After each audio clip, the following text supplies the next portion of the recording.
नमस्कार, गांव जवार न्यूज में आपका स्वागत है। मैं हूं रविकांत चौहान और आप मेरे साथ देखेंगे गांव जवार न्यूज की खास खबर। तो आइए नजर डाल लेते हैं आज की खास खबर पर। नमस्कार, मैं शिव प्रकाश तिवारी।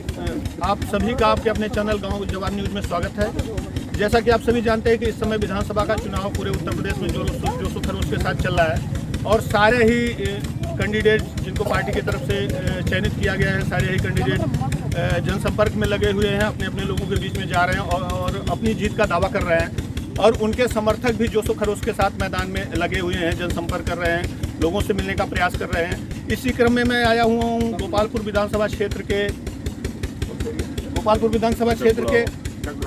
चकगुड़ावल ये क्षेत्र है, यहाँ पर मैं आया हूँ। यह गोपालपुर विधानसभा क्षेत्र के अंतर्गत आता है और यहाँ पर बहुत सारे लोग मैं देख रहा हूँ। समाजवादी पार्टी की तरफ से यहाँ नफीस अहमद जी को मौका दिया गया है और समाजवादी पार्टी की तरफ से लोगों से जनसंपर्क करने का कार्य कई सारे नेतागण कर रहे हैं। तो उसमें से मैं आया हूँ, इन लोगों से थोड़ा परिचय जानूंगा और जनता से जुड़े हुए थोड़े से सवाल जवाब इन लोगों से मैं लेना चाहूँगा। सर, आप अपना नाम बताएं। मोहम्मद शारिक। तो आप किसका प्रचार कर रहे हैं? नफीस अहमद जी का। इसके पहले नफीस अहमद जी चूँकि यहाँ पर गोपालपुर विधानसभा से यहाँ की जनता ने नफीस अहमद जी को मौका दिया था, तो जैसे जब भी कोई भी व्यक्ति अगर सरकार में हो, सत्ता में हो, वर्तमान में वो विधायक हैं, तो जनता से बहुत सारे जनता के सवाल भी आप लोगों के सामने आते होंगे। तो उस समय आप क्या करते हैं? जैसे जनता के सवाल होते हैं, कहीं डेवलपमेंट का कार्य छूट गया होता है वर्तमान विधायक के द्वारा, तो उसमें जनता से जुड़े सवालों का आप क्या जवाब दें? हम जनता से यही अपील कर रहे हैं कि अब की बार हमको सरकार बनाने का मौका दें। अभी तक हम सरकार में नहीं थे और निधि भी बंद कर दिया है, कैसे काम होगा। और ये सरकार सारे के सारे डेवलपमेंट के कार्यों को रोक रही है, कोई भी काम नहीं करना देना चाहते। ये किसी को भी नहीं चाहते कोई आगे बढ़े। पढ़ाई लिखाई देख लीजिए आप, बिजली का दाम देख लीजिए। हमने जो ही बोला बिजली जो है फ्री हो जाएगी 300 यूनिट, उन्होंने फौरन आधा कर दिया। मतलब अभी तक ये लूट रहे थे। अब इनका कहने का मतलब कि जब समाजवादी पार्टी की तरफ से वायदा किया गया है कि बिजली बिल को हम माफ़ करेंगे, तो उस पर भारतीय जनता पार्टी की प्रतिक्रिया रही कि उन्होंने बिजली बिल को अदा किया है, तो इनके नक्शे कदम पर चलने का प्रयास भारतीय जनता पार्टी कर रही है, ऐसा इनका कहना है। मैं दूसरा और सवाल दूंगा कि बहुत सारे युवा बेरोजगारी का मुद्दा चल रहा है। मैं जगह जगह भी जा रहा हूँ और छुट्टा पशु भी बहुत सारे लोग हैं, घूम रहे हैं इधर उधर।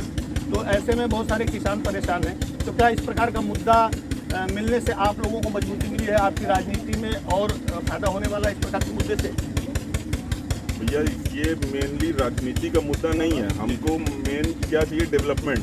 ठीक, इनको रोजगार देना चाहिए कि नहीं देना चाहिए? जो आदमी बीएड टीईटी कर लिया वो ऑटो रिक्शा चलाने को मजबूर है, क्यों वो पढ़ाई किया? इससे अच्छा शुरू से वो ऑटो रिक्शा चलाता। जब इनके पास नौकरी मांगने जाते हैं तो कहते हैं पकौड़ा तलो।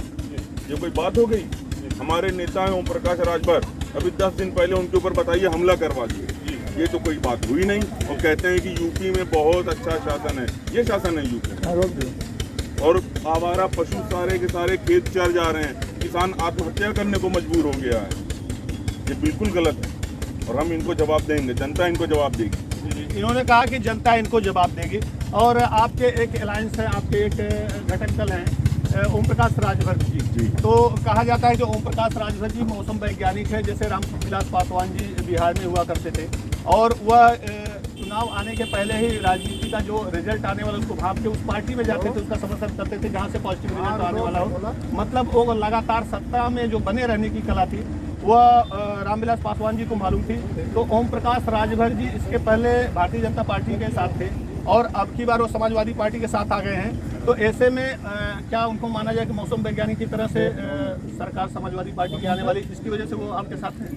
भैया, आपके कहने का मतलब है कि वो अभी तो आए नहीं समाजवादी पार्टी में जी। वो 18 महीना मंत्री रहे, उनकी जो मांग थी जी, वो मांग को नहीं पूरा किया गया, उन्होंने मंत्री पद को ठुकरा दिया जी। ठीक है, तो ऐसा तो है नहीं कि एकदम लास्ट टाइम पे आए हैं। तो ये बात बिल्कुल गलत है। ओम प्रकाश राजभर जी क्या चाहते हैं कि सब सारे समाज की जो है तरक्की हो जी। उन्होंने ऐसा कुछ नहीं होने दिया जी, इसलिए परेशानी। अच्छा, तो तरक्की का जो मुद्दा था उसको लेकर हुआ है जी? बिल्कुल। और हमारे बीच में एक जने और हैं, आपका नाम सर? मेरा नाम पंकज कुमार यादव है। मैं विधानसभा अध्यक्ष लोहिया वाहिनी गोपालपुर से जी।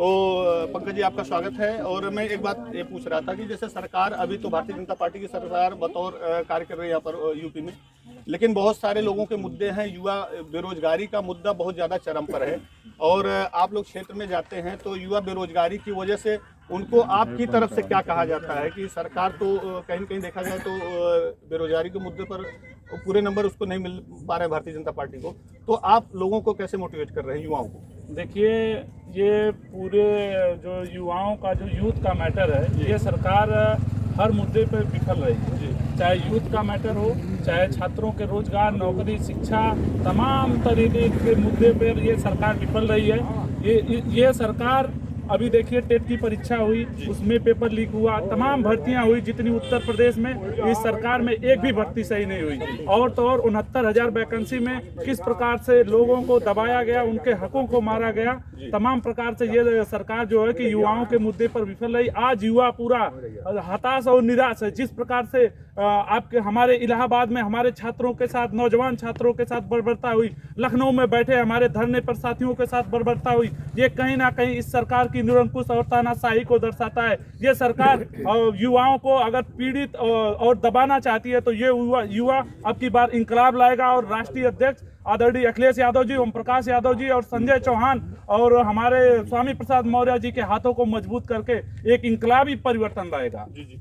तो इंकलाबी परिवर्तन आएगा, पंकज जी का कहना है। और इसी के साथ मैं एक चीज और थोड़ा सा एक मुद्दा मैं बताना चाहूंगा कि जैसे कोरोना का संक्रमण एक संक्रमण बताया गया था, तो आप कोरोना संक्रमण को मानते हैं कि नहीं मानते हैं? नहीं, कोरोना संक्रमण था और कोरोना संक्रमण में माननीय राष्ट्रीय अध्यक्ष जी और समाजवादी पार्टी ने बाकायदे कोविड का पालन करते हुए गरीब, शोषित, वंचित, पिछड़े दबे कुचले सारे समाज को लेकर साथ चला और सबकी मदद की। जहां पर ऑक्सीजन की जरूरत हुई, माननीय विधायक जी ने ऑक्सीजन बांटने का काम किया अपनी निधि से। हमारे यहीं दूर नहीं, बिलरियागंज जो CHC है, इसमें 25 लाख से 50 बेड का ऑक्सीजन का जो उपलब्ध करवा, ताकि भविष्य में कोई दिक्कत हो तो हमारे सभी साथियों को जो वहां पे इलाज मुहैया कराया जा सके। और राष्ट्रीय अध्यक्ष जी ने हमारे जो है कि PGI जैसा एक वो सेंटर देने का काम किया, आपका सदर अस्पताल देने का काम किया, सदर अस्पताल में ट्रामा सेंटर देने का काम किया। तो समाजवादियों ने भविष्य की चिंता की और लोगों को भविष्य को उज्जवल बनाने के लिए उन्होंने पहले से कर दिखाया।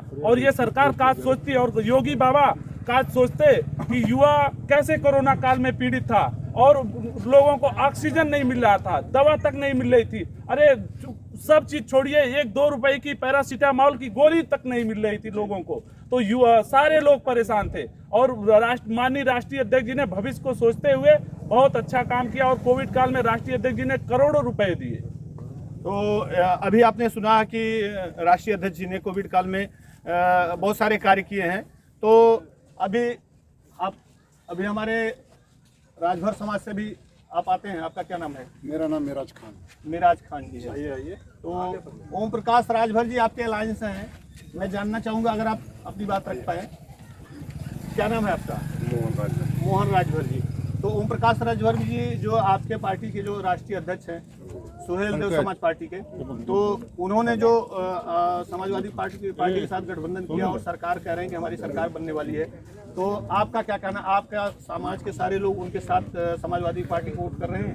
हम लोग करेंगे जी। इस नाते करेंगे कि ये भाजपा देश की झूठ है जी। और सपा आएगी, ये विकास होगा, अच्छा होगा, ये हम लोगों के हक में अच्छा होगा। जितना भी होगा सपा के राज में, जितना हम लोग सुख सुविधा मिलेगा वो सब अच्छा। ये सब भाजपा जो है ना, ये सब बिल्कुल फ्रॉडिया, ये सब फ्रॉडिया।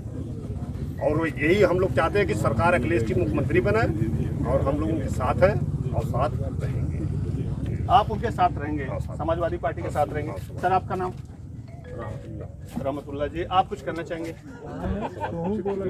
नहीं, जैसे जो वर्तमान में आप जनसंपर्क कर रहे हैं, और जब मेरा सवाल वही है कि जब सत्ता में कोई भी सरकार रहेगी तो सत्ता में रहने के बाद थोड़ा सा विरोध झेलना पड़ता है, जैसे भारतीय जनता पार्टी को झेलना पड़ रहा है। लेकिन यहाँ से नफीस अहमद जी वर्तमान विधायक हैं, तो मेरा सवाल आपसे यही है कि नफीस अहमद जी ने बहुत सारे कार्य करवाए होंगे यहाँ पर गोपालपुर विधानसभा में, लेकिन बहुत सारे कार्य छूट गए होंगे। तो आप लोगों से जब जनसंपर्क कर रहे हैं, आप लोगों से यहाँ जा रहे हैं, तो क्या ऐसा कुछ मुद्दा आपके सामने आया है जिसकी वजह से आपको समस्या का सामना करना पड़ रहा है, या फिर आपको लग रहा है कि ये कार्य हो जाना चाहिए था समाजवादी पार्टी को।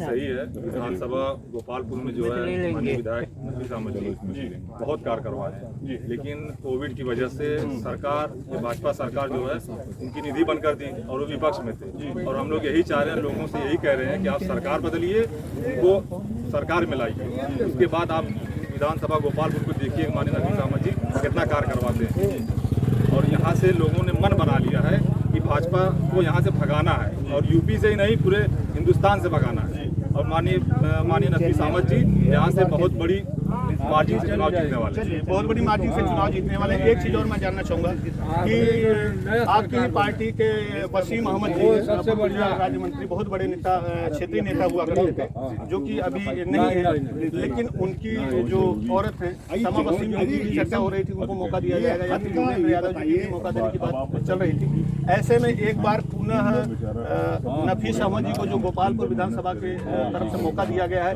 तो आप इसको किस नजरिए से देखते हैं कि इसका लाभ मिल पाएगा या फिर कहीं समस्या हो रही है? इस पे बोलना हमारे लिए उचित है। ये राजकीय अध्यक्ष जी का फैसला है। ये पार्टी के बड़े जो नेता होते हैं इसका फैसला करते हैं। हम लोग आम जनता, पब्लिक जिसको राष्ट्रीय अध्यक्ष जी टिकट देते हैं वही लड़ता है, हम लोग उसके सहयोग में रहते हैं। आपकी जो पार्टी की तरफ से जो फैसला आया, अभी कैंडिडेट घोषित हो गए हैं, हम अपनी पार्टी का हर तरीके का समर्थन करते हैं। जो भी राष्ट्रीय अध्यक्ष जी का फैसला रहता है हम उसको मानते हैं। माननीय राजभर जी जो कहते हैं उसको माना जाता है, और इसी यही उम्मीद है कि आने वाले वक्त में गठबंधन की सरकार बनेगी, माननीय ओम प्रकाश राजभर जी की सरकार बनेगी, अगले साल मुख्यमंत्री बनेंगे, और ज्यादा से ज्यादा सीट उत्तर प्रदेश में 300 पार आएगी। 300 पार, आपने सुना कि 300 पार अब की बार समाजवादी सरकार। ठीक है, मेरा आखिरी सवाल इनसे रहेगा कि AIMIM जो उनके अध्यक्ष जी हैं बैरिस्टर असदुद्दीन ओवैसी साहब, उन्होंने कहा है कि अब की बार समाजवादी पार्टी ने, बसपा में, कांग्रेस ने सिर्फ मुसलमानों को ठगने का कार्य किया है, तो आप उनकी बात से कितने सहमत हैं? और मैं एक चीज़ और जानना चाहूँगा, क्या उनके चुनाव में, उत्तर प्रदेश चुनाव में उनकी जो एंट्री हुई है उसकी वजह से समाजवादी पार्टी को नुकसान होने वाला है? यहाँ से कोई नुकसान होने वाला नहीं है।